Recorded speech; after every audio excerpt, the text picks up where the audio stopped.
大家好, 여러분 안녕하세요. 이번 시간에 정리할 어법 요소는 결과 보어입니다.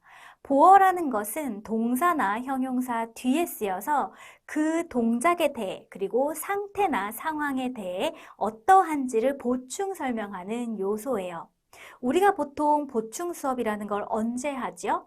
선생님이 아파서 보충 수업 할 경우에는 미리 예견하고 보충 수업을 먼저 하는 경우는 드물잖아요. 보통 보충 수업이라는 것은 나중에 하는 개념입니다.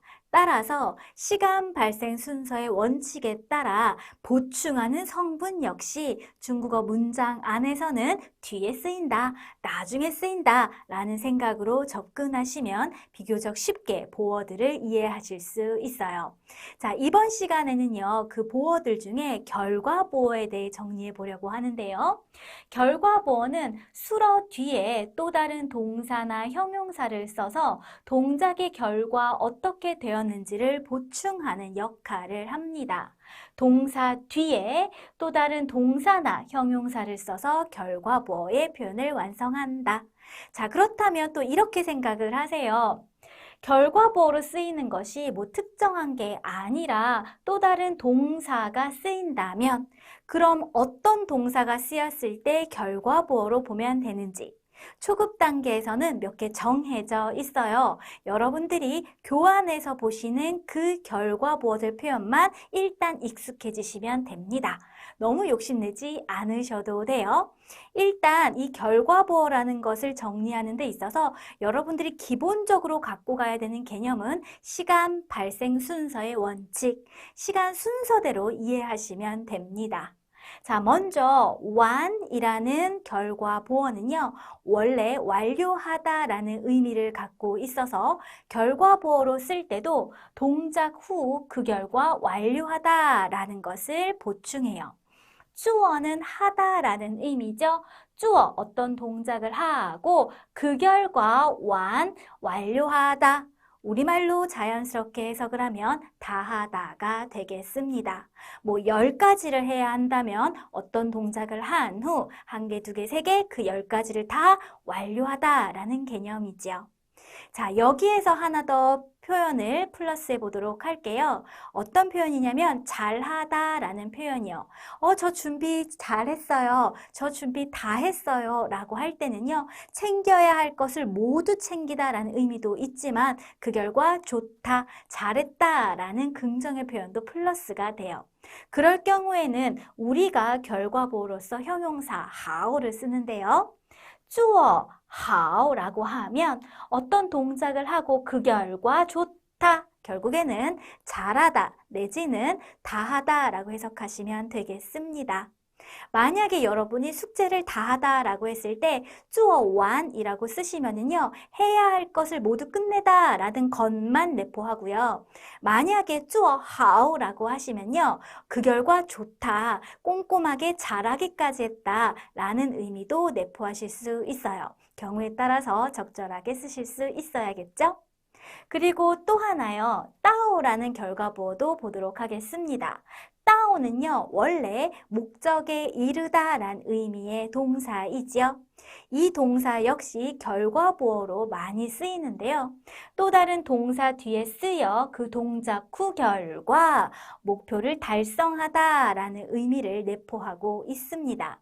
자오라는 동사는요, 찾다란 뜻이죠. 어딨지? 어딨지? 어딨지? 이 동작이 찾다예요. 찾고 나서 그 결과 목표 달성하다, 찾아내다 라고 할 경우 자오라는 동사 뒤에 목표 달성 따오를 붙여 짜따오라고 하는 것이죠. 자, 그럼 저랑 같이 이 동사 뒤에 결과 보어를 붙이는 경우 좀 더 확장해 보도록 할게요. 칸, 보다. 칸동, 칸, 봐서 그 결과 이해하다라는 의미가 되겠습니다. 동이라는 것은 이해하다라는 의미로서 결과보어로 많이 쓰이는데요. 앞에부터 순차적으로 해석하시면 돼요. 칸, 보고 그 결과 이해하다. 칸동러, 결과 보어 뒤에는 완료의 러를 붙이곤 하는데요. 결과를 보충하는 것이니 그 의미를 뒷받침해주기 위해 완료의 러도 쓰인다 라고 이해하시면 되겠습니다. 그래서 칸동러라고 하면 보고 이해했다 이렇게 해석하시면 되겠죠. 또 다른 결과 보어가 쓰인 경우 볼게요. 시에 쓰다, 시에 추어 쓰는 동작을 했는데 그 결과 어떻다, 틀리다. 결국에는 틀리게 쓰다, 잘못 쓰다 라고 해석하시면 돼요. 왜? 추어라는 것이 틀리다 라는 의미의 형용사거든요. 쓴 결과 어떻다, 틀리다. 이렇게 순차적으로 생각하시면 됩니다. 자, 시에 추얼러 라고 하면요. 썼는데 그 결과 틀렸다, 틀리게 썼다. 이렇게 해석하시면 되겠어요. 결과 보어 뒤에는 완료의 러를 쓰곤 합니다. 자, 조금 더 확장해 볼까요? 이번엔 문장으로 보도록 할게요. 我看懂了这本书. 我 나는 看懂了 보고 이해했습니다. 무엇을? 这本书 이 책을. 我 나는 写错了 틀리게 썼습니다. 쓰는 동작을 했는데요. 그 결과 틀렸어요. 이렇게 해석하실 수 있겠죠? 또 다른 예문이요. 你说对了. 너는 说 말을 했는데요. 말한 결과 对는 맞다란 뜻이잖아요. 말한 결과 맞았다. 네가 맞게 말했다. 네 말이 맞다. 이렇게 해석하시면 되겠어요. 제가来오는 동작을 했는데요. 来晚了 그 결과 늦었어요. 제가 늦게 왔어요 라고 해석하시면 되겠어요. 제가 교환에 정리해 드린 결과 보어로 많이 쓰이는 동사와 형용사만 외우시면 됩니다. 자, 그 다음은요. 그 다음 단계에서 하시면 돼요. 이번엔 거기까지요. 자, 이번에는 결과 보어의 부정형 살펴보도록 하지요. 결과 보어의 부정형에는요. 부정부사 메이나 메이요를 씁니다. 우리말로는 뭐뭐하지 않았다 이렇게 해석이 되죠. 그래서 문장으로 살펴보시면 나는 메이요 뭐뭐하지 않았습니다. 쭈어 탔는데 추어 틀리지 않았어요. 무엇을? 차를. 저는 차를 잘못 타지 않았어요. 제대로 탔어요. 라는 의미예요. 나는 没有 뭐뭐하지 않았다. 找到 찾다 그 결과 목표 달성을 하지 않았다. 결국엔 무슨 뜻이냐면 没找到 찾지 못했다. 무엇을? 工作 이 일을 저 일을 못 찾았어요. 저 일을 찾아내지 못했어요. 취업에 실패했을 때 아니면 알바 자리를 구하러 다녔는데 찾다가 목표 달성을 하지 못했다라고 할 경우 没有找到 이렇게 쓰시면 되겠습니다. 찾아내지 못했다, 찾아내지 않았다. 잘못하지 않았다 라고 하는 것은요. 이 일련의 상황이 벌어지지 않은 것이죠. 그렇기 때문에 완료의 개념이 없으므로 결과 보어의 부정형에는 완료의 러 쓰시면 안 돼요. 이것까지도 여러분들 같이 체크해 두시면 좋겠어요. 이번 시간은 여기까지 할게요. 결과 보어로 쓰이는 동사와 형용사들, 그것들만 아시면 됩니다. 수고하셨습니다. 따자, 싱쿨러. 大家好, 여러분 안녕하세요. 이번 시간에 정리할 어법 요소는 단순 방향 보어입니다. 보어라는 것은 수어 뒤에서 수어를 보충하는 역할을 하는데요. 그 중에서도 방향 보어라는 것은 수어인 동사 뒤에 쓰여 동작 후 진행 방향이 어떻게 되는지를 보충 설명해요. 그중 또 이번 시간에 정리할 단순 방향 보어라는 건 단순이라는 말에서도 알 수 있듯이 하나의 단순한 방향성을 보충합니다. 가령 예를 들어 뛰다라는 표현을 해볼게요.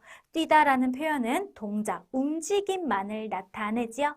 그런데 뛰어오다라는 표현은 어떤가요? 뛰어오다라고 하는 표현은요.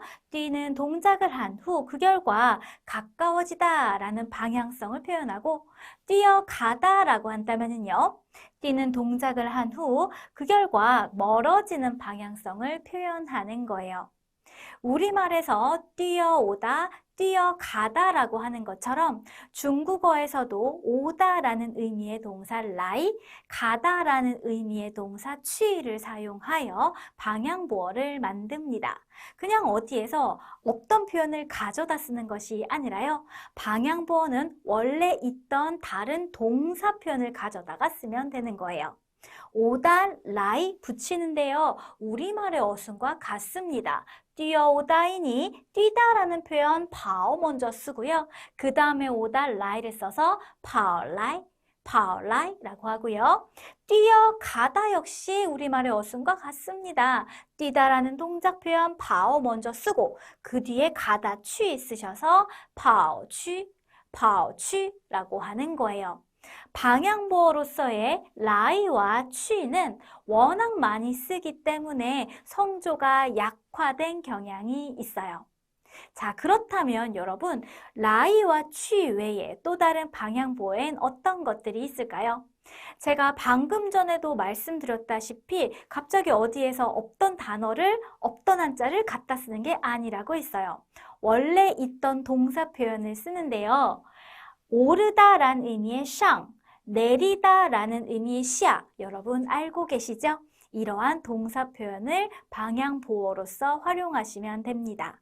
자, 그런데 우리가 가장 먼저 기본적인 뭐뭐하여 오다, 뭐뭐하여 가다와 같이 오다, 가다의 표현에 이러한 방향보어 표현을 좀 연습해 보도록 할게요. 왜 방향보어가 필요하냐? 말할 때 써야 되기 때문에 필요한 거예요.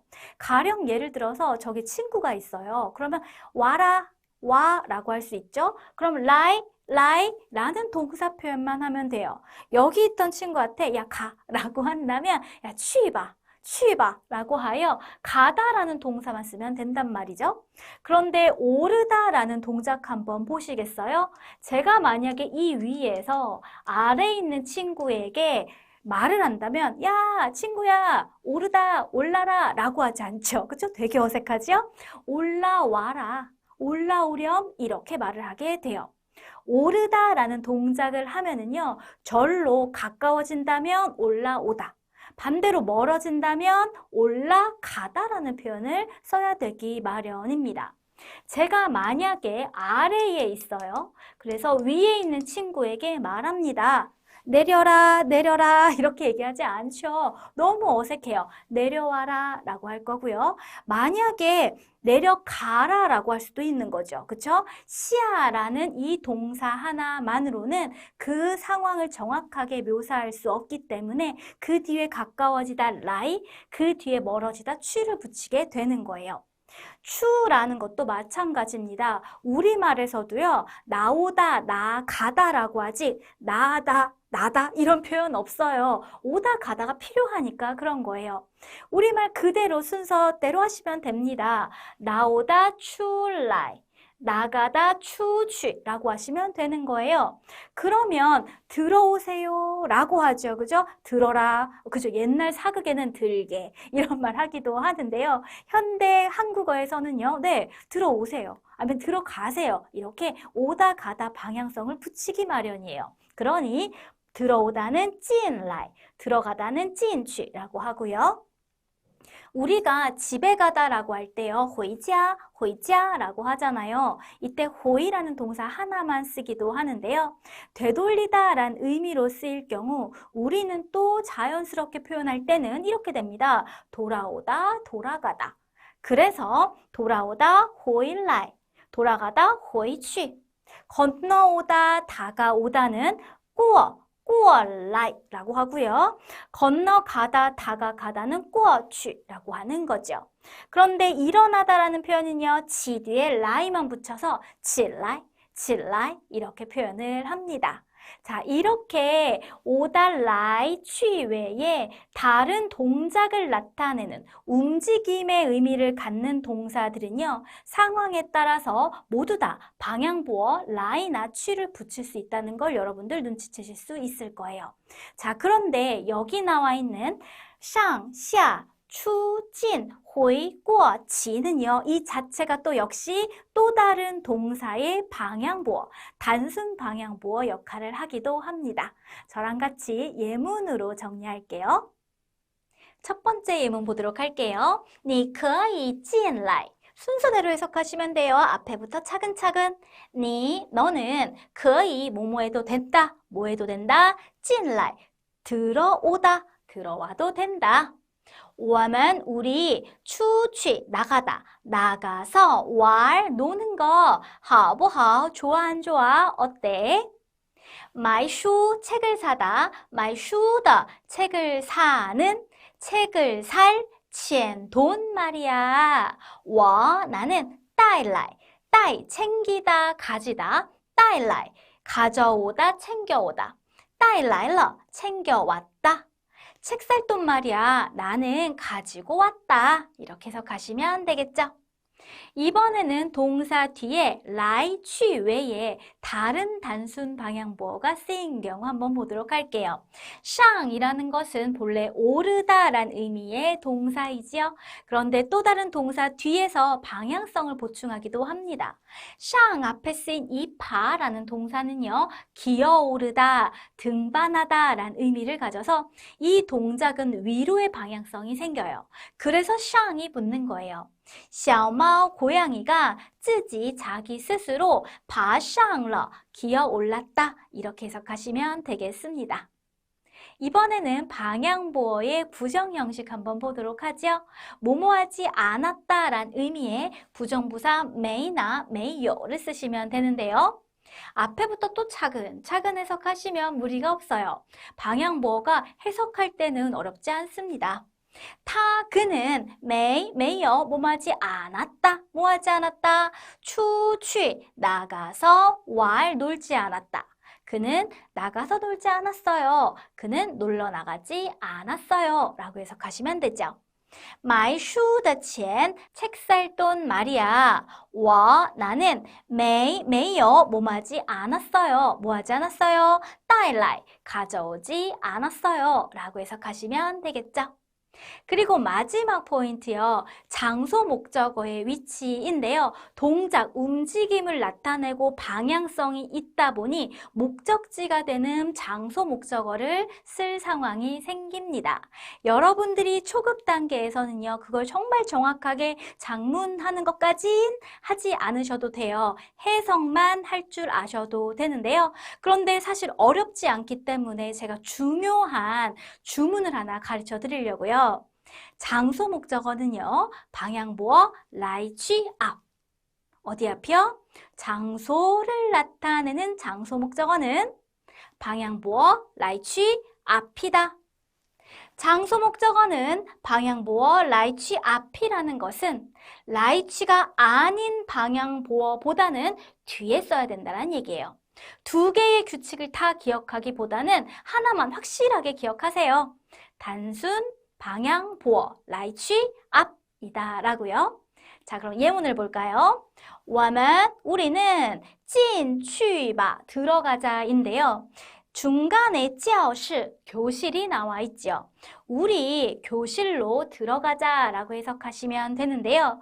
이때의 취는요. 进이라는 동사의 방향부어 교실이라는 장소 목적어 방향부어 来去 앞이라고 했잖아요. 그래서 취보다 앞으로 나온 거예요. 여기서의 취는요. 본동사 어디로 가다가 아닙니다. 进의 방향부어거든요. 자, 또 다른 예문 볼까요? 小猫 고양이가 爬上 기어오르다 爬上床了 침대를 기어 올랐습니다. 이렇게 해석하시면 돼요. 침대라는 장소 목적어요. 방향부어 来去 앞인데요. 바라는 동사 뒤에 붙은 방향부어는 来去가 아니네요. 그렇기 때문에 뒤에 쓰여서 爬上床 爬上床이라고 쓰시는 겁니다. 가장 먼저 여러분은요. 해석을 자연스럽게 빠르게 정확하게 할 수 있는지 그것이 바로 단순 방향부어 복습할 때의 첫 번째 목표고요.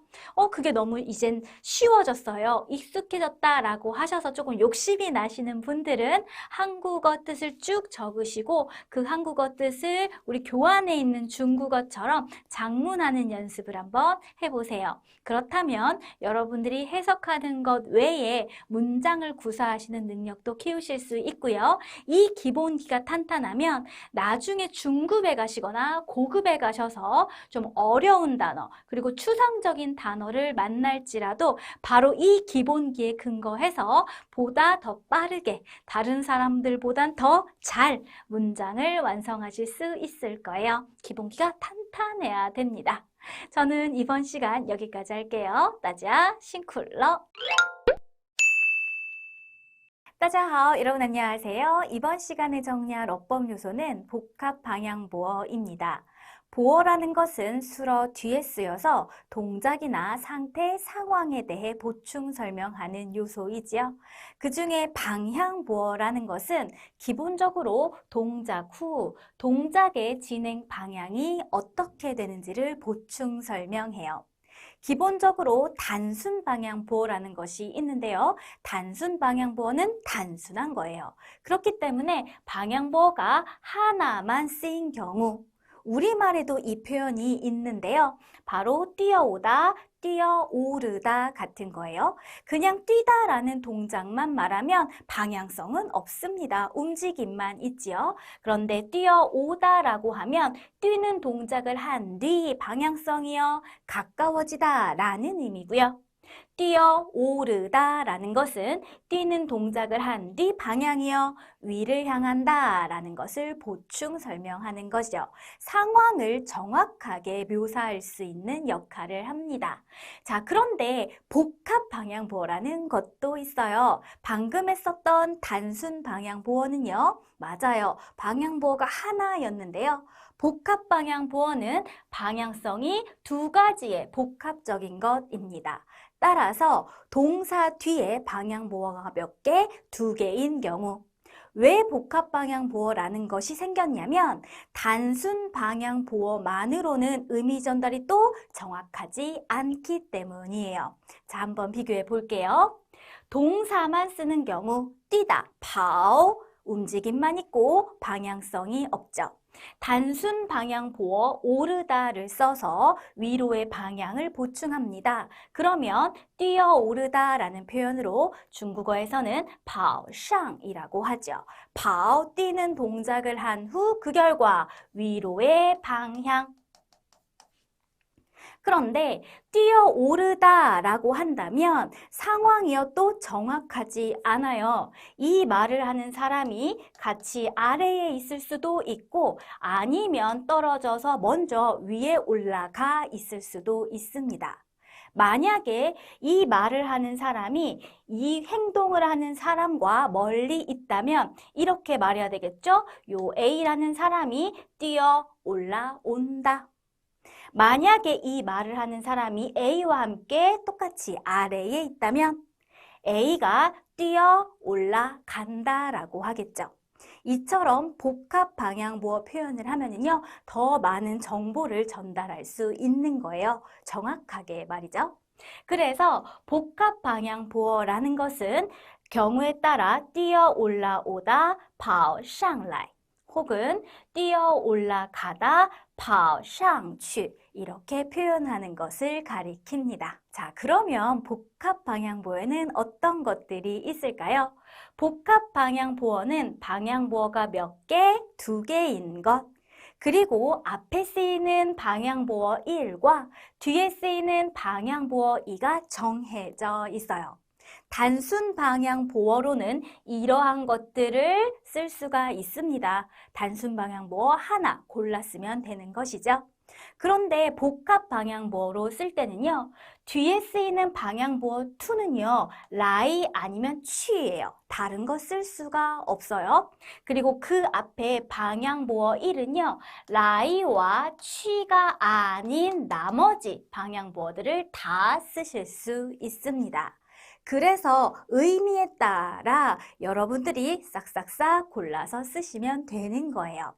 자, 그러면 여러분들이 이걸 공부할 때, 그러면 방향보어 1에는 上下 추진, 回过, 치가 있다라고 하나하나 외우냐? 아니에요. 그렇게 외우지 마시고요. 자, 표현으로 익숙해지시면 됩니다.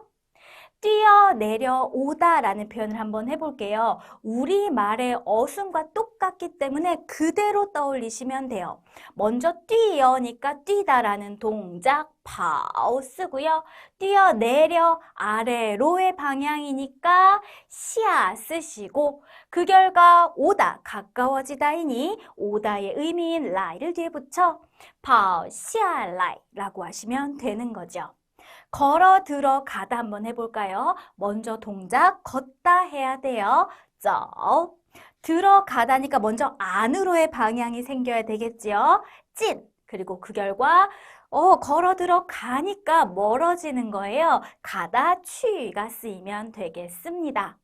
자, 그러면 이처럼 조합될 수 있는 복합 방향 보에는 어떤 것들이 있는지 올라오다 上来 내려오다 下来 나오다 出来 이런 것들이 있고요.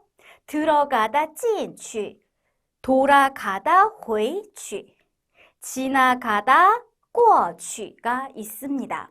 그런데 주의할 것은 일어나다라는 의미로 쓰일 때는요. 복합 방향 보어요. 起来만 있고요. 起去라는 말은 없어요. 자, 이처럼 복합 방향 보어로 쓸 수 있는 것들을 사라라락 보니까 올라오다, 올라가다, 내려오다, 내려가다. 뒤에 붙는 방향 보어는요. 오다 아니면 가다라는 거 아실 수 있어요. 우리말에도 그대로 적용되는 거기 때문에 굳이 외우실 필요 없다는 거예요. 중국어에서도 마찬가지로 두 번째 방향 보어, 뒤에 붙는 방향 보어는 뭐 아니면 뭐다, 라이 아니면 취다. 이렇게만 정리하셔도 되겠습니다. 그럼 이번에는 복합 방향 보어가 문장 안에서 쓰인 경우를 같이 살펴보도록 할게요. 동사와 함께 쓰이는 복합 방향 보어들. 방금 앞에 표에서 정리했던 방향 보어들이 또 다른 동사들과 만나 문장 안에서 어떻게 쓰이는지 살펴보겠습니다. 这座山怎么爬上去? 라는 문장이에요. 这座山, 이 산은 怎么, 어떻게, 爬上去, 올라가요 라고 해석하고 있죠.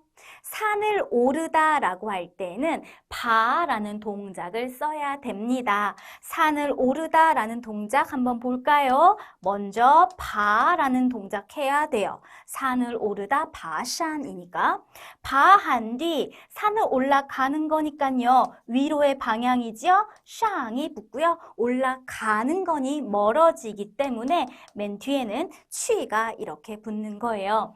우리말에서는 등산을 하다 라고 할 경우 에는 이 파라는 말이 나오지만 그냥 오르다 라고 할 땐 굳이 기어오르다 라고 하지 않거든요.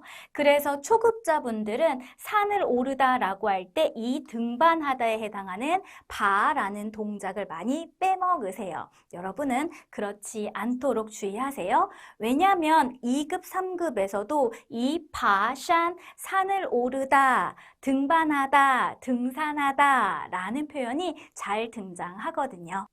두 번째 문장도 살펴볼까요? 小狗, 강아지가 突然, 갑자기 跑, 뜁니다. 뛰다로 끝나지 않죠? 뛰어서 出 밖으로, 라 오다니까 뛰어나오다 라는 표현으로 문장 끝에 러와 함께 뛰어나왔다 이렇게 해석하시면 되겠어요. 你要的咖啡我买回来了 라는 문장입니다. 자, 이 문장도 앞에부터 해석해 볼게요.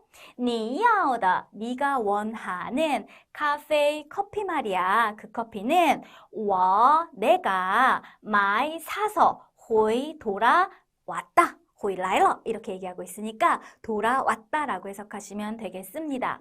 직역을 하면 내가 사서 돌아왔다라고 하는데요. 보통 우리가 일상생활에서는요. 이렇게 얘기하죠. 사무실에 동료랑 같이 있다가 저는 점심을 먹으러 나가지 않았을 때 동료가 점심 먹으러 나간 김에 커피를 사가지고 온 거예요. 그럼 너 점심 먹으러 가는 김에 돌아올 때 나 커피 좀 사다 줘. 뭐 원해? 나는 아발라 자, 그럴 경우 그 동료가 그 커피를 사가지고 사무실로 돌아왔습니다. 그때 하는 말이에요. 근데 보통 그런 상황에서 우리는요, 굳이 사서 돌아왔다고 안 하죠. 저기 김대리, 네가 원하는 커피 내가 사왔어 라고 합니다. 하지만 우리말에서는 돌아오다 라는 표현이 없을지언정 그 상황 자체는 원래 있었던 장소로 돌아오는 것이기 때문에 중국어에서는 호일라이라고 넣는 것이죠.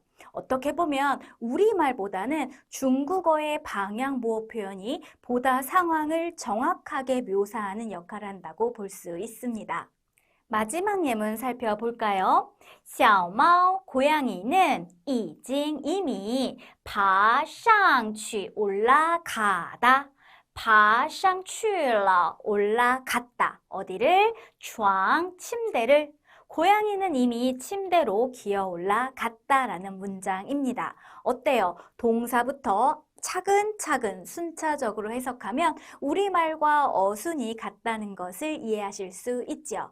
그리고 방향보어를 쓰는 순서 역시 머리로 그 이미지를 떠올려 보시면 시간 발생 순서라는 것을 알 수가 있어요. 기어 올라가다, 먼저 기다라는 동작을 해야 되고 그 다음에 위로의 방향이 생기고 그 후에는요, 그렇죠, 멀어지는 방향성이 생깁니다. 시간 발생 순서의 원칙에 따라서 쓰인다 라고 여러분들이 이해하실 수 있어요.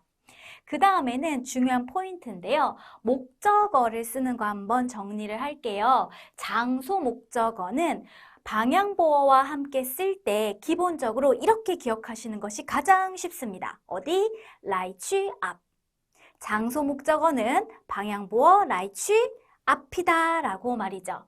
그렇기 때문에 방향보어로서의 来去는 두 번째 방향보의 역할을 하잖아요. 그러므로 장소 목적어는 이렇게 쏙 들어가게 되는 것이죠. 물론 예외의 경우도 있기는 하지만 그건 지금 여러분들 모르셔도 돼요. 일단은 기본적으로 어디 쓴다? 来去 앞에 쓴다 라는 거를 가장 먼저 머릿속에 정확하게 기억하고 계시고요. 그 이후에 여러분들이 장소 목적어의 위치가 달라질 수 있는 경우는 지금 확실한 개념 위에 나중에 추후에 플러스 하시면 돼요. 지금은요, 어디 쓴다? 방향보어, 来去 앞에 쓴다. 이렇게만 기억하셔도 여기 쓰는 일은 없단 말이에요. 여러분들이 동사 뒤에 목적어, 동사 뒤에 목적어 이러다 보니 장소 목적어를 동사 뒤에 여기에 넣곤 하십니다. 아니면 여기에 넣곤 하세요. 그냥 맨 뒤에 붙이면 되겠지? 라고 말이에요. 아니에요. 방향보어가 쓰였을 경우 장소 목적어는 어디다? 来去 앞이다. 이렇게 기억하셔야 되겠습니다. 자, 예문 볼게요. 왕老师, 왕 선생님이 走, 걸어서 进来, 들어오다입니다. 이때 라이는요, 본동사가 아니에요. 走가 본동사고요. 进来, 방향보어예요. 교실을 걸어 들어오다, 교실이라는 장소 목적어 어디? 방향보어 来 앞에 이렇게 써주시는 거예요. 王老师走进教室来. 왕 선생님이 교실로 들어온다. 또 다른 예문이요. 小李跑回宿舍去了 라는 문장입니다. 小李는 跑, 뛰어서 回, 돌아, 去了, 간다예요. 어디를? 宿舍, 기숙사를. 小李는 기숙사로, 기숙사에 뛰어, 돌아간다, 뛰어간다. 여기에 러가 있으니까 뛰어, 돌아갔다. 이렇게 해석하시면 되겠네요. 장소 목적어는요, 방향보어 어디? 来去 앞에 써야 된다. 절대 잊지 마세요. 자, 이번에는 방향보어의 또 다른 용법을 정리하도록 하겠습니다. 바로 보너스 시간인데요. 지금까지 했었던 방향보어는 맞아요. 동작 후에 실질적인 방향성을 보충하는 경우였습니다. 그런데 회화책을 여러분들이 보셨다면 방향보어가 쓰인 추상적인 이 표현들도 만나셨을 거거든요. 아마 회화 시간에는 꼭 방향보어다라는 것을 모르고 그냥 통으로 기억하시고 기억하셨을 수도 있어요. 그런데 어법 시간이잖아요. 어떠한 방향 보어들이 추상적인 의미로 쓰이는지 제가 초급 레벨에서 HSK 2, 3급 레벨 안에만 나오는 그러한 표현들로 묶었습니다. 같이 정리할게요.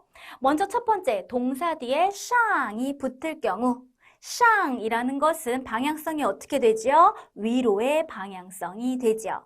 추상적인 의미로 쓰일 때 역시 그러한 이미지가 적용이 됩니다. 일정 수준의 목적을 달성함.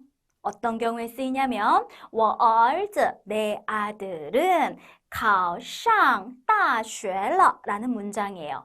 考는 시험을 보다 라는 뜻이죠. 시험을 봐서 그 결과 위로의 목표 달성. 대학을 간다라고 하면 이만큼의 점수 수준이 돼야 이 학교에 합격할 수 있다. 커트라인이 250점이다 라고 한다면 이 대학에 합격하다라는 것은 시험을 먼저 보고요. 시험 본 후 성적이 그 결과 이 커트라인보다는 위에 올라가야 될 거예요. 그래서 考上이라는 표현 덩어리가 아마도 여러분들 회화책에서 합격하다로 보셨을 가능성이 높습니다. 사실은 동사 뒤에 방향보어가 쓰인 추상적인 의미의 것이에요. 考上大学, 대학에 합격하다. 考上大学了, 대학에 합격했다. 그 다음 두 번째 추상적인 용법은요. 동사나 형용사 뒤에 칠라이가 쓰인 경우입니다. 칠라이 무슨 뜻이냐면 일어나다 라는 뜻이죠. 일어나다 라는 것은 누워있던 것이 위로의 방향성으로 살아나다 이런 의미가 있어요. 이미지가 떠오르시나요? 자, 그렇기 때문에 동사나 형용사 뒤에 쓰였을 때 뭐뭐하기 시작하다, 일어나, 시작하게 이런 의미죠. 뭐뭐하게 되다로서 새롭게 시작되어 지속됨을 나타냅니다. 자, 어떤 경우인지 예문으로 보실게요. 大雨, 큰 비가 下, 내리다, 下起来, 내리기 시작하다, 下起来了, 내리기 시작했다. 이렇게 해석하시면 돼요. 내리는 동작이 새롭게 시작되고 쭉 지속됨을 나타내죠. 또 다른 예문 볼게요. 他身体, 그의 몸이, 그의 건강이 好, 좋다로 끝나지 않죠. 좋다라는 형용사 뒤에 칠라이 붙었어요. 뭐뭐하기 시작하다 라고 해석하시면 돼요. 우리말 그대로 넣으시면 됩니다. 좋아지기 시작하다, 好起来. 好起来了, 좋아지기 시작했다. 好起来了吗? 좋아지기 시작했나요? 라는 의미가 되겠죠. 이처럼 방향보어라는 것은 기본적으로는 동사 뒤에 쓰이지만 추상적인 의미로 쓰일 때는 형용사 뒤에 쓰이기도 해요. 그런데 초급 단계에서는 형용사 뒤에 쓰이는 경우는 거의 없어요. 어떤 경우인지 그 소수의 경우들만 기억하면 되는데 그 중에 하나가 바로 好起来, 좋아지기 시작하다, 热起来, 더워지기 시작하다 이런 표현이 있습니다. 그리고 방향보어 칠라의 또 다른 추상적인 의미, 바로 생각하다라는 동사 想 뒤에 붙을 경우인데요. 想起来 이렇게 덩어리 지어서 기억할게요. 想 생각하다, 想起来 생각나다. 내 기억 저편에 잠자고 있던 정보가 想 생각을 한 후 일어나는 거죠. 깨어나는 거예요. 그렇기 때문에 우리말에서는 생각나다라고 표현이 따로 있고요. 그것은 결국 회상을 나타냅니다. 他的名字, 그의 이름 말이야. 我, 나는 想 생각을 해서 그 결과 起来了, 생각이 났어. 이렇게 해석하시면 되겠어요. 想起来, 생각나다. 이렇게 덩어리 지어서 의미 기억하셔도 좋아요. 칠라이 또 다른 추상적인 용법이 있습니다. 자, 이거는요, 신체와 관련된 동사랑 쓰이는 경우에요. 칸, 보다 신체 동사죠. 쭈어, 하다 신체 동사죠. 그리고 팅, 듣다 신체 동사입니다. 그래서 칸 칠라이, 보기에, 보아하니, 쭈어 칠라이, 해보니, 하기에, 팅 칠라이, 들어보니, 듣기에 어떠어떠하다와 같이 그 동작 후 평가하거나 예측을 나타낼 때 써요. 예문으로 보는 게 더 쉬워요. 看起来, 보기에, 보아하니 이렇게 해석된다고 했죠? 보기에는 어떻다? 평가합니다. 很容易, 매우 쉽다. 做起来, 해보기엔 어때요? 해보고 평가합니다. 어떻다고? 很难, 매우 어렵다고. 자연스럽게 해석을 하면 보기에는 매우 쉬운데요. 하기에는 매우 어려워요 라는 문장이 되겠어요. 그렇다면 看起来, 做起来, 听起来와 같은 표현 뒤에는 그 동작 후에 평가하는 말 형용사가 따라옵니다. 지금 예문에도 형용사가 뒤에 따라왔다는 걸 아실 수 있죠? 마지막 세 번째, 출라의 추상적인 용법 살펴보도록 할게요. 출라, 원래는 나오다란 의미죠. 나오다라는 방향성은요, 안에 있던 것이 겉으로 나오다, 안에 있던 것이 겉으로 드러나다, 밖에선 보이지 않는 것이 나오다라는 의미가 되겠습니다. 그 의미가 추상적으로 발전하여 동작 후 구별, 구분을 나타내요. 예문 한번 볼까요?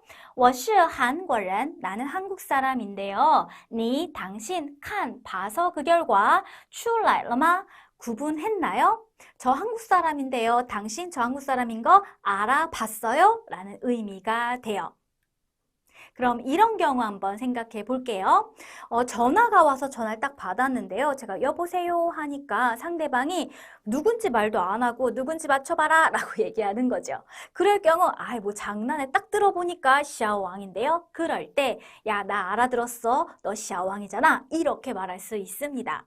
목소리를 팅 듣고 그 결과 구분하다 출라이를 쓰셔서 나 알아들었어. 我听出来了,你是小王啊. 이렇게 말씀하시는 거죠. 자, 이렇게 이번 시간 복합 방향부어 정리했습니다.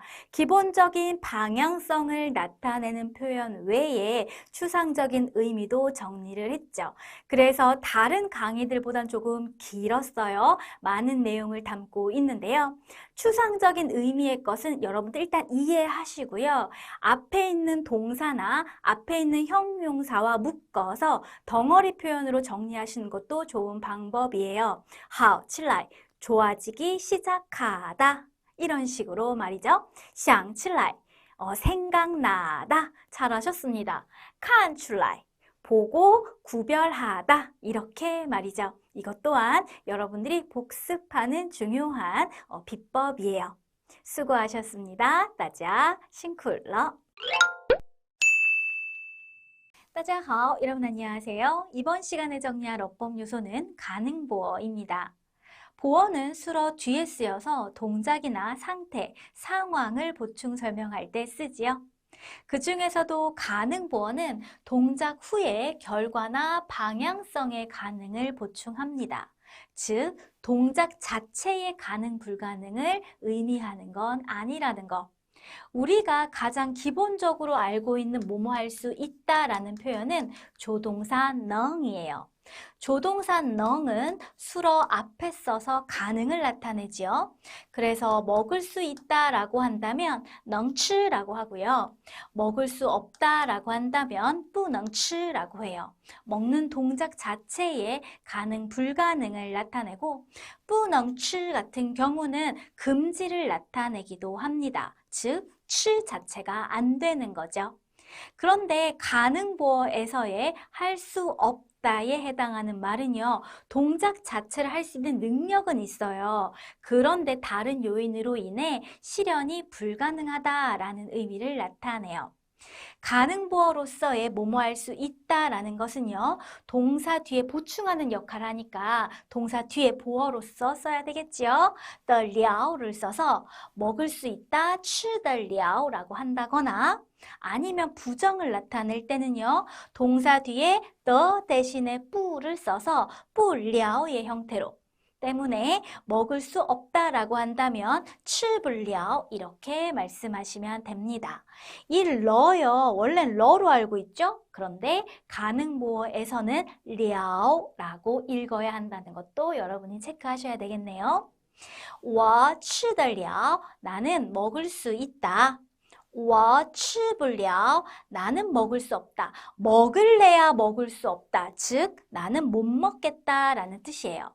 마실 수 있다 한번 해볼까요? 마시다 허를 써서 나는 마실 수 있어요. 我喝得了. 나는 마실래야 마실 수 없어요. 아, 못 마시겠어요. 我喝不了라고 하시면 돼요. 우리가 예능 프로그램에서 뭐 이런 거 있죠. 까나리 액젓으로 아메리카노처럼 만들어서 마시라고 하는 경우가 있습니다. 그럴 경우에 자, 마셔봐 라고 해요. 그러면 저요? 까나리 액젓도 그냥 너끈히 마실 수 있어요 라고 할 경우 마시는 동작을 실현할 수 있다는 것이기 때문에 我能喝보다는요 我喝得了 我喝得了 이게 더 좋고요. 그리고 마시려고는 하는데 도저히 못 마시겠다 라고 할 때 허 자체가 불가능한 게 아니죠. 그렇기 때문에 그때 허불려 가능보어의 부정 형태를 쓰시면 되겠습니다. 마시려고 이렇게 쭉 빨았는데 도저히 못 마시겠어서 푸 뱉으면서 저 더 이상 못 마시겠어요 라고 할 때 그때 역시도 실현까지가 안 가는 거예요. 我喝不了我喝不了 그 상황에서도 가능보어의 표현을 씁니다. 자, 이번에는 가능보어의 구체적인 표현법을 살펴보도록 할게요. 바로 결과보어와 방향보어를 활용하는 건데요. 어떠한 동작 후에 결과나 방향성이 실현 가능하다라고 한다면 보어 앞에 the를 써주시고요. 어떠한 동작 후 결과나 방향성의 실현이 불가능하다라고 한다면 보어 앞에 뿌를 써주시면 됩니다. 가령 예를 들어 다 먹을 수 있다라는 것은 먹고 그 결과 완료할 수 있다라고 하여 결과보어 완 앞에 the를 쓰셔서 吃得完이라고 하시면 되고요. 다 먹지 못하다, 다 먹을 수 없다라는 표현은요. 먹는 동작 후 완료라는 결과가 불가능하다라는 것이니 결과보어 완 앞에 뿌를 쓰셔서 吃不完이라고 하시면 돼요. 자, 그럼 여러분들이 초급 단계에서 알아야 되는 가능보어 표현만 제가 쏙쏙 모았어요. 그것들만 모아서 사라락 정리해 보도록 하지요. 먼저 한 번 더 할게요. 완이요. 완은 완료를 나타냅니다. 마셔서 그 결과 완료할 수 있다. 다 마실 수 있다. 마셔서 그 결과 완료할 수 없다. 부완 다 마시지 못하다. 다 못 마시다. 팅 들어서 그 결과 똥 이해하다라는 결과 보어인데요. 그 앞에 뭐가 놓여 있죠? 가능의 떠가 나와 있죠. 그러면 이렇게 해석하셔야 돼요. 팅 들어서 그 결과 똥 이해할 수 있다. 듣고 이해할 수 있다. 알아들을 수 있다. 팅 들어서 그 결과 뿌똥 이해할 수 없다. 들어도 이해하지 못하다. 알아들을 수 없다. 못 알아듣다. 이렇게 해석하시면 되겠습니다. 문장으로 한 번 더 정리할게요. 나는 팅 들어서 그 결과 더동 이해할 수 있어요. 팅 더동 알아들을 수 있어요. 무엇을? 老师说的话 선생님이 하시는 말씀을. 중국인인가 봐요. 외국인인데요. 그 다음 두 번째 예문이요. 나는요 找不到라고 합니다. 找는 찾다라는 의미죠. 어딨지 찾는 동작 후 목표 달성 찾아내다 라고 할 때 우리는 결과보어 到를 써요. 找到 찾아내다. 그런데 到라는 결과보어 앞에 뿌가 붙어 있잖아요. 그렇다면 결과가 불가능. 따라서 아무리 찾을래야 不到 찾아내지 못하다. 나는 찾아내지 못했어요. 我手机了 내 핸드폰을 이렇게 해석하시면 되겠네요. 이번에는 방향보어를 활용한 가능보어 표현 살펴보도록 하지요. 어떠한 동작 후 방향성이 실현 가능하다, 불가능하다 라는 의미입니다. 가오 시험보다란 뜻이죠. 시험을 봐서 그 결과 쌍은요 윗상자잖아요. 위로의 방향성이에요. 그러면 커트라인 점수가 있다면 시험을 봐서 그 결과 점수가 커트라인 위에 이르는 거예요. 그렇다면 결국에는 시험을 봐서 커트라인 위에 오르다, 네, 즉 합격하다란 뜻입니다. 그런데 考得上이라고 하면요. 시험을 봐서 그 결과 목표 달성, 목표 점수 달성이 가능하다. 그 위까지 오를 수 있다. 합격할 수 있다. 자, 그러면 합격할 수 없다라는 표현은 어떻게 하면 될까요? 합격할 수 없다라는 거는요, 일단 시험은 봐야 돼요. 시험을 보는데요. 그 결과 목표 점수 위로 달성이 불가능하다. 따라서 考不上 이렇게 표현하시면 되겠습니다. 시야라는 방향성은요, 아래로라는 방향성을 나타내요. 그렇다면 坐得下라는 말은 어떤 상황을 나타낼까요? 앉을 수 있다 라고 해석하시면 되는데요. 시야라는 방향보어를 사용하여 坐得下라고 말함으로써 앉을 수 있다는 앉을 수 있다인데 공간이 있어서 공간이 충분해서 가능하다라는 의미 전달이 바로 됩니다. 가령 예를 들어 지하철을 탔는데요. 자리가 났어요. 공간을 보아하니 제가 앉을 수 있을 것 같아요. 그때 앉을 수 있다. 앉아서 그 결과 나의 몸이 그 의자로 충분히 내려갈 수 있다. 공간이 있다. 이럴 때 쓰고요. 반대로 앉을 수 없다라고 할 때 공간이 없거나 공간이 좁아서 앉을 수 없는 경우는요. 여러분 상상을 해보세요. 일단 앉는 동작을 하기는 하는데요. 그 결과 온전히 내 몸이 의자 그 면까지 내려가는 아래로의 방향성이 불가능하다. 뭐 중간에 걸린다? 이런 개념이 될 수 있겠죠.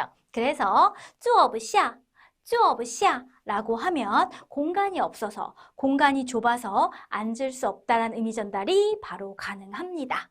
자, 예문 볼게요. 我饱了, 나 배불러요. 真 정말로 吃 아무리 먹을래야 不下 더 이상 내려가지 못해요. 따라서 배가 불러서 먹어도 공간이 없어요. 때문에 먹을 수 없어요. 이런 의미가 되겠어요. 여기까지 찼어요. 보통 우리 이렇게도 말하죠.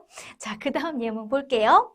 他的名字 그의 이름이요. 我 나는요. 想 생각을 하긴 하는데요. 起来 라는 방향보어 뭔가요? 일어나다 라는 뜻이죠. 내 기억 저편에 잠자고 있던 그의 이름이라는 정보가 생각한 결과 起来 이렇게 일어나야 되는데 방향성이 이렇게 일어나는 쪽으로 깨어나야 되는데 그게 不起来 불가능하다라는 거죠. 그래서 想不起来 라고 하면은 아무리 생각해도 생각이 일어나지 않고 계속 자고 있는 거예요. 생각이 나지 않다, 생각이 나지 못하다 이렇게 해석하시면 되겠습니다.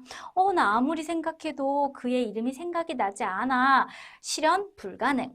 他的名字我想不起来了 이렇게 말씀하시면 되겠습니다.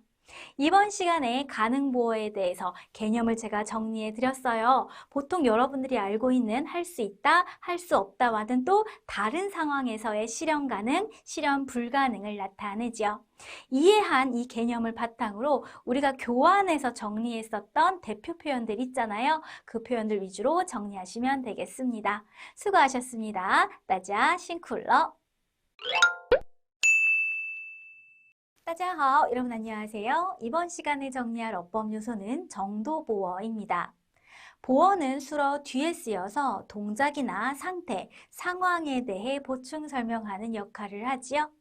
그 중에서 정도보어라는 것은 상태보어 혹은 정태보어라고 하기도 하는데요.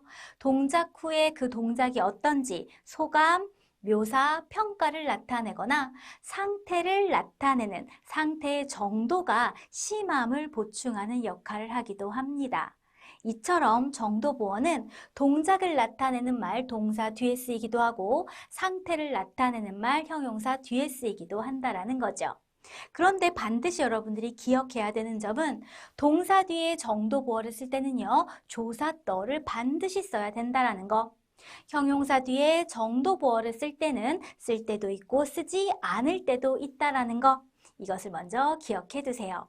동사 뒤에 정도보어를 쓸 땐 반드시 뭐가 있어야 된다? 조사 더가 있어야 된다. 누군가가 말을 해요. 그 말하는 동작에 대해서 제가 평가를 합니다. 와, 很好, 很好, 매우 좋아요 라고요. 그때 바로 우리는 정도보어 표현을 쓰는 건데요. 他说 그가 말을 해요. 말하는 동작이 진행됐지요? 그 동작에 대해서 제가 평가를 합니다. 说得怎么样? 말하는 게 어때요? 很好, 매우 좋아요 라고요. 그래서 그는 말을 잘해요 라는 표현을 하고자 할 때他说得很好라고 표현하는 거죠. 자, 이번에는 노래 부르는 동작에 대해서 한번 정도보여 표현으로 소감을 말해볼까요? 他唱, 그가 부릅니다. 唱得怎么样? 부르는 게 어때요? 不好, 안 좋아요. 他唱得不好 라는 문장은요, 그는 노래를 못해요 라고 자연스럽게 해석하실 수도 있어요. 자, 그렇다면 이번에는 목적어를 한번 넣어보도록 하죠. 우리는 기본적으로 목적어의 위치를 어디로 알고 있나요? 동사 뒤로 알고 있습니다. 그래서 그가 중국어를 한다라고 한다면 他说汉语라고 하죠. 그런데 우리는 동작에 대해서 이제 평가하는 말까지 뒤에 붙여야 되잖아요. 그런데 정도보어 표현은요, 반드시 동사 뒤에 너를 가지고 이어줘야 된다라는 거. 그렇다면 他说汉语 뒤에 동사를 한 번 더 써서 说得很好 이렇게 말씀하셔야 됩니다. 그 다음 문장 한번 또 살펴볼까요? 그가 唱歌 노래를 부릅니다. 唱 부르는 게 어때요? 唱得怎么样? 不好 못해요 라고 하여 두 번째 문장 역시 너를 가지고 동사 뒤에 정도보어를 이끌어야 되니 너 앞에 동사 唱을 한 번 더 써줬다는 걸 발견하실 수 있습니다. 자, 그러면은요, 한번 보세요. 같은 동사가 두 번 반복이 돼요. 같은 말을 두 번 하는 거는 참 귀찮은 일이에요. 그래서 중국 사람들이 하나는 생략해서 말합시다 라고 약속을 했는데요. 상대적으로 덜 중요한 거, 안 써도 되는 것을 지울 것이고 반드시 써야 되는 것은 남기겠죠. 그렇다면 첫 번째 동작과 두 번째 동작 중에 어떤 것이 반드시 필요하죠? 맞아요. 정도보어를 이끄는 두 번째 동사가 더 중요합니다.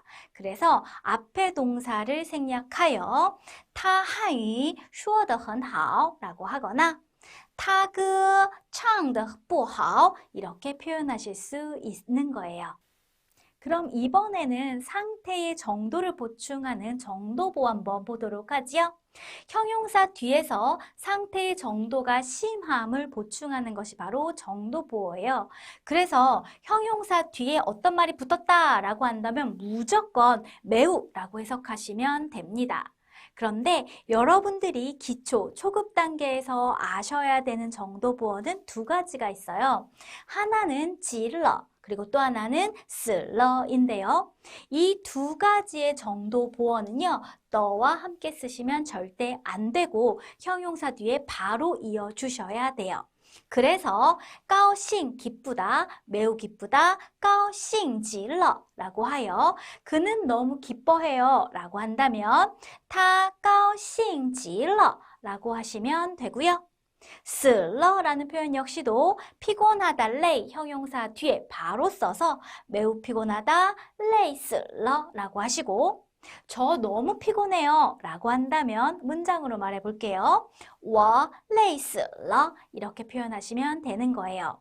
자, 우리말에서도요, 죽다라는 이 표현의 한자로도 정도를 강조합니다. 저 피곤해 죽겠어요. 이렇게도 말하잖아요. 정말 죽는다는 의미가 아니고요. 피곤한 그 정도가 그 결과 죽을 지경이다 라고 하여 피곤해 죽겠다라는 표현을 하는 거죠. 매우 피곤하다라는 의미. 중국어에서도 레이 피곤하여 그 결과 死了 죽을 지경에 이르다 累死了 너무 피곤해요 라는 표현이 있는 겁니다.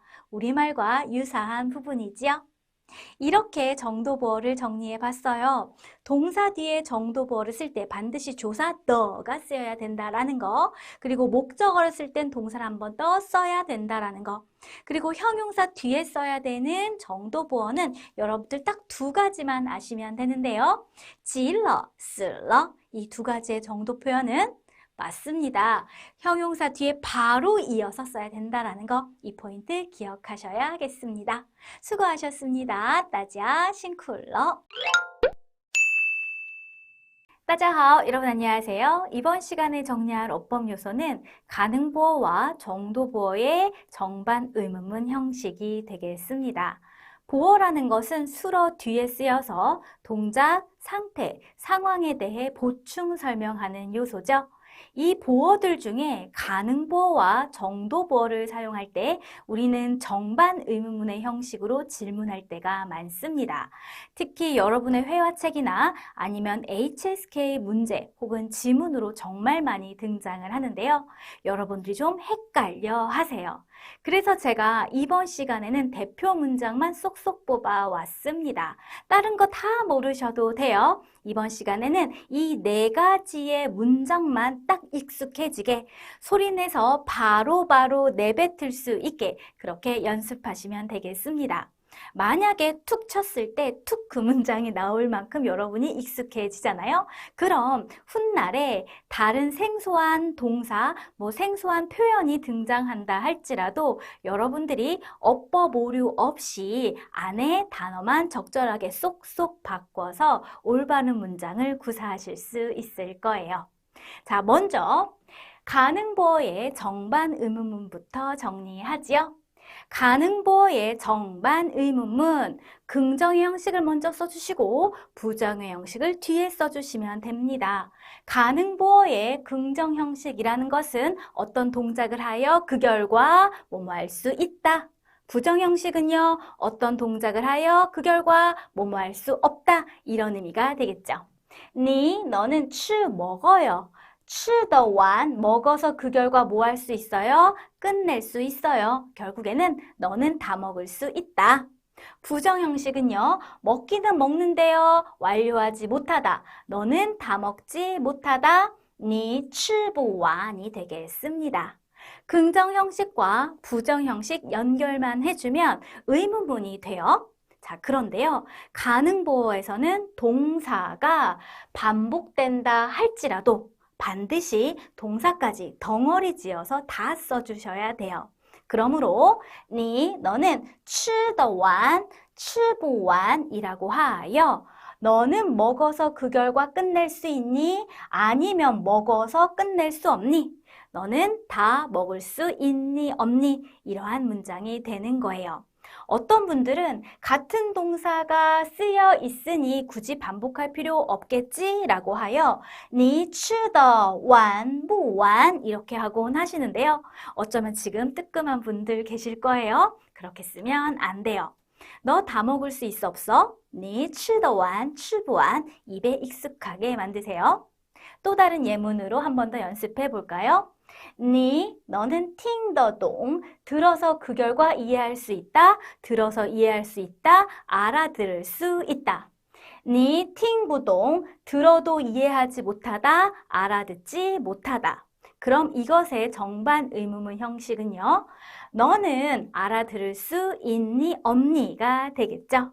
자, 그러므로 문장을 만들 때 가능보어는 동사까지 써줘야 된다고 그랬어요. 동사까지 다 덩어리로 你听得懂, 听不懂, 너 알아들을 수 있니 없니 이렇게 써주셔야 됩니다. 너는 听 들어서 알아들을 수 있니 없니? 听得懂不懂 이렇게 하려고 하시는 분들 분명히 있을 겁니다. 你听得懂不懂 돼요 안 돼요? 안 돼요. 你听得懂听不懂 입에 쑥 나오게끔 입에서 탈탈탈탈 바로 술술술술 나올 수 있게 연습하세요. 아셨죠? 자, 그 다음 정도보어입니다. 정도보어의 정반 의문문 형식, 긍정의 것과 부정의 것을 연결하면 되는데요. 먼저 정도보어의 긍정 형식 볼까요? 他 그는 跑 뜁니다. 跑得怎么样? 뛰는 게 어때요? 跑得快 뛰는 게 빠릅니다. 그는 빨리 뜁니다. 뛰는 동작에 대해서 어떤지 소감을 말하죠. 빠르군요. 뛰는 동작에 대해서 평가하지요. 빠르군요. 라고요. 정도보어란 얘기예요.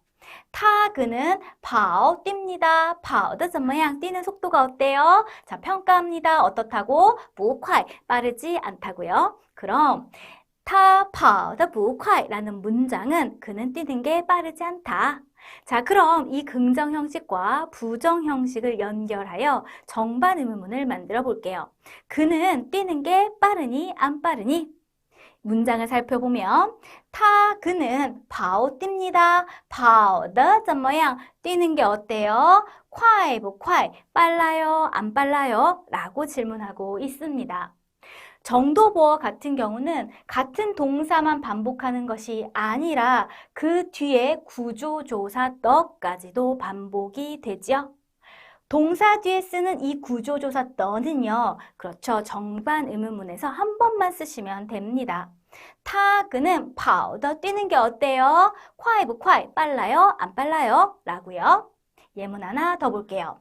他 그는 说 말합니다. 他说的怎么样? 그는 말하는 게 어때요? 좋아요. 他说的好. 그는 말을 잘합니다. 他说的怎么样? 그는 말하는 게 어때요? 不好. 안 좋아요. 그는 말을 잘 못합니다. 말하는 동작에 대해서 잘하는지 못하는지 평가하고 소감을 말하는 표현, 정도보어입니다. 자, 그렇다면 동사 뒤에 너와 함께 한 번만 쓰시고 그 뒤에 형용사의 긍정형식, 부정형식을 연결하여 他说的好不好? 그는 말을 잘하니 못하니? 다시 한번 他说的好不好? 이렇게 말씀하시면 되겠어요.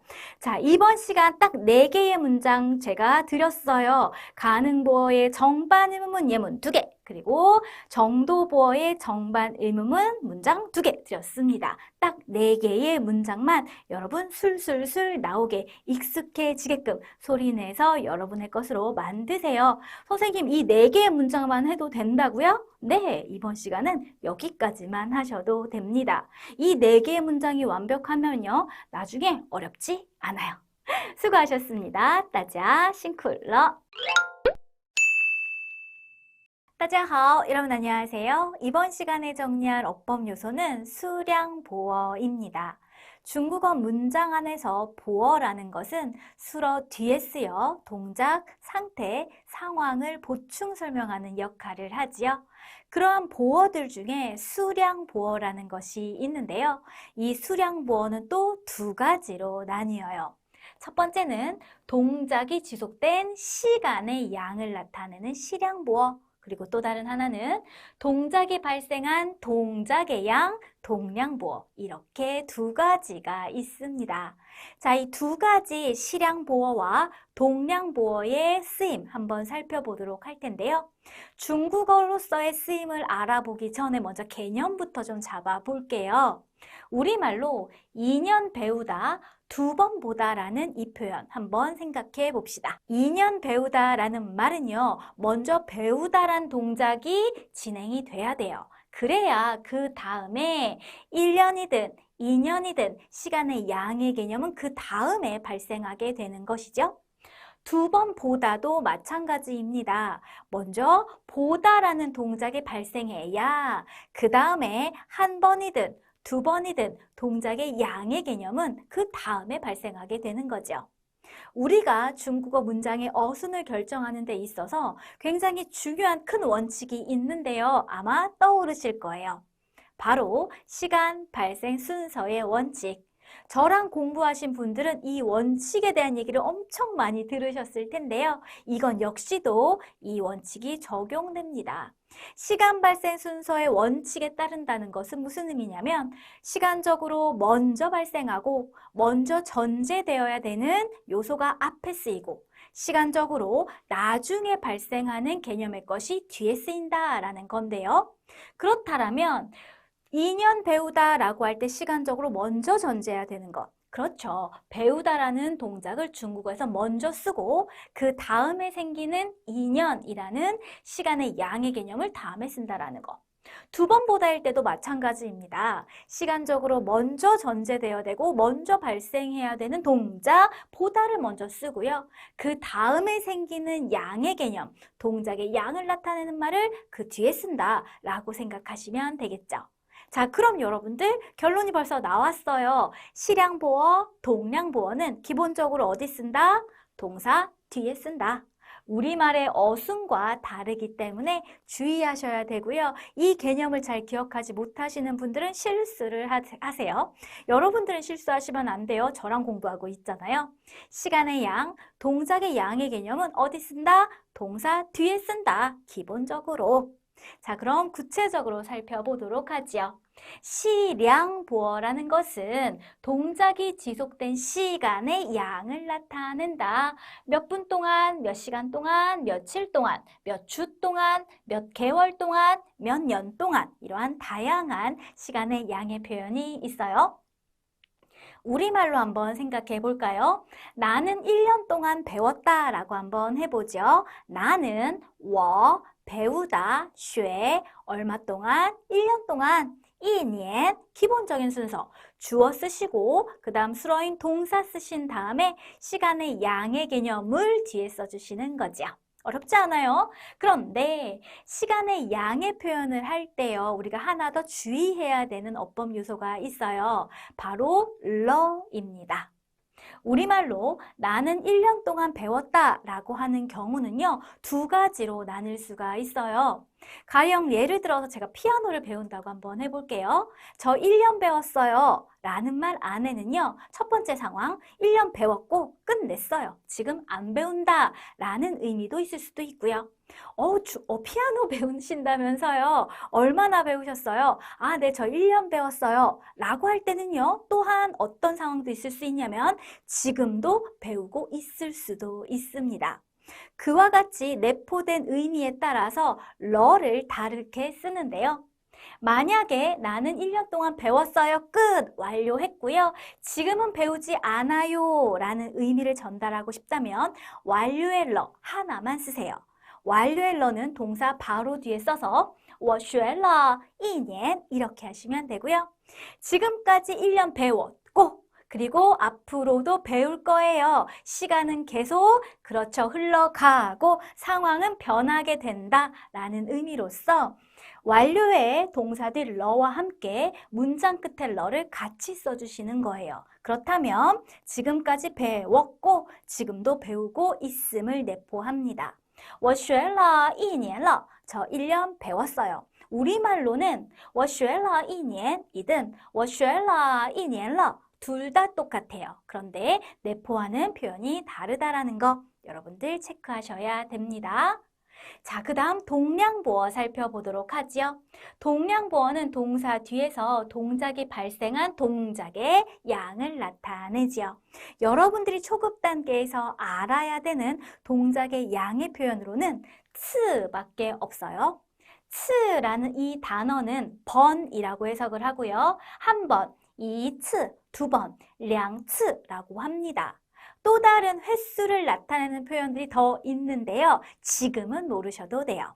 자, 문장 볼게요. 그들은 한번 만난 적 있다라는 표현 살펴보도록 하지요. 누가요? 그들 탐은 만난 적이 있다, 만나다 동사 써주시고 찐 그리고 그 다음에 한 번이라는 동작의 양의 개념 이츠 써주십니다. 그리고 이 문장은요, 만난 적이 있다, 경험을 나타내니 동사 바로 뒤에 꾸어를 붙여서 他们见过一次라고 하시는 거죠. 자, 그럼 문장 안에 목적어를 쓸 경우는 어떻게 되는지 살펴볼게요. 시량보어, 동량보어가 쓰인 문장에 동사와 함께 목적어를 쓴다면 목적어의 유형에 따라 어순이 달라집니다. 목적어의 유형에 따라 달라진다고? 먼저 첫 번째, 목적어가 일반 명사인 경우인데요. 자, 이거 정리하기 전에 이거부터 살펴보도록 할게요. 사과 한 개 먹다. 중국어로 어떻게 하시나요? 吃一个苹果라고 하죠. 먹다 吃 동사 쓰시고 그 다음에 이거 한 개라는 수량의 개념 쓰신 후에 그 다음에 苹果 사과라는 명사를 쓰십니다. 이 표현 안에서 이거라는 것은 한 개라는 뜻으로 사물의 양을 나타내죠. 그런데요, 사물의 양이든 시간의 양이든 동작의 양이든 어쨌거나 양의 개념이라는 의미에서 다 같은 맥이에요. 같은 패밀리라고 생각하셔도 돼요. 그렇다면 시간의 양, 동작의 양을 나타내는 말 어디 쓴다? 그래요. 사물의 양처럼 일반적인 명사보다 앞에 쓰면 된다 라고 연결하시면 쉬워요. 예문 볼까요? 그는 看了 봤습니다. 무엇을? 电影 영화를 봤습니다. 라는 문장에 2시간 동안 봤다 라고 한번 해보죠. 2시간이라는 시간의 양의 개념은 2个小时라고 하죠. 시간의 양의 개념, 양입니다. 어디 쓰면 돼요? 일반 명사인 电影 영화라는 목적어 앞에 쓰면 되는 거죠. 그래서 我看了2个小时电影이라고 하시면 되는 거예요. 어렵지 않아요. 시간의 양도 양의 개념입니다. 시량보어 일반 명사 앞에 쓰는 거예요.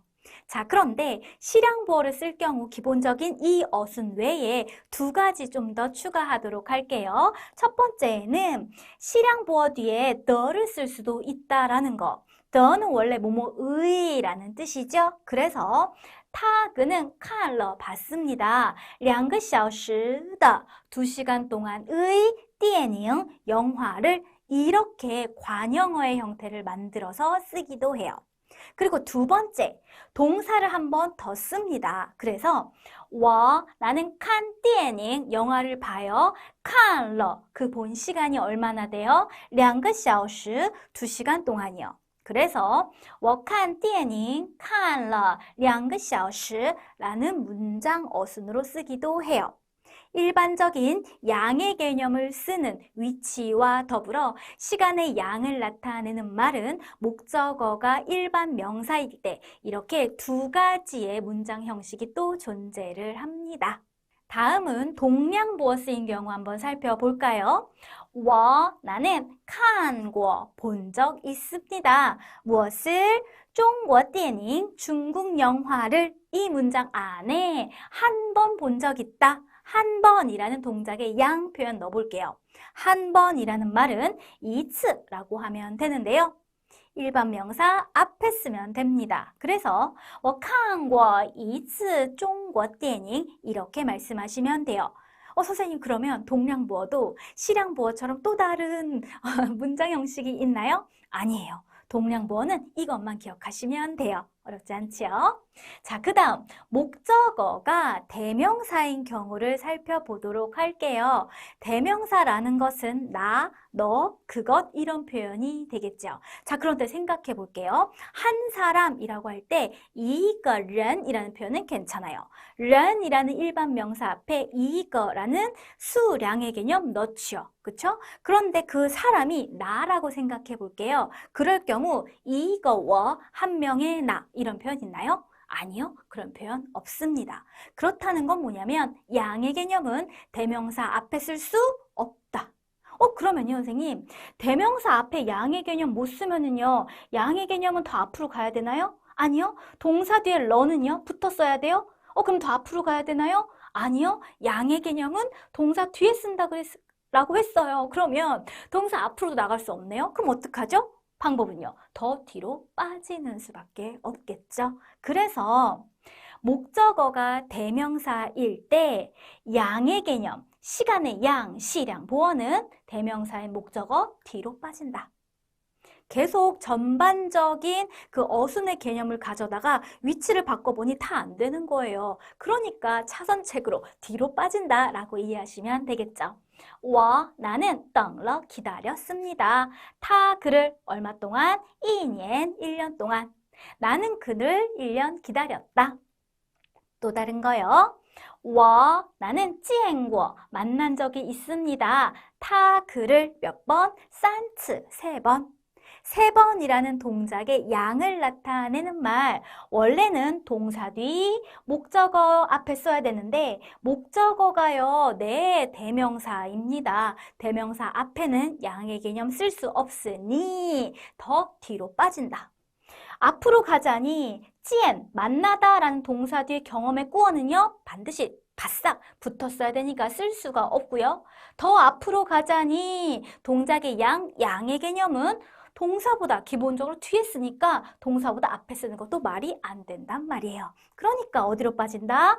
목적어인 대명사 뒤로 빠진다 라고 이해하시면 되겠습니다. 그리고 마지막 세 번째, 목적어가 일반 명사나 대명사가 아니라 특정한 인명, 사람의 이름이라거나 지명, 장소의 명칭일 경우 어떤지 살펴보도록 할게요.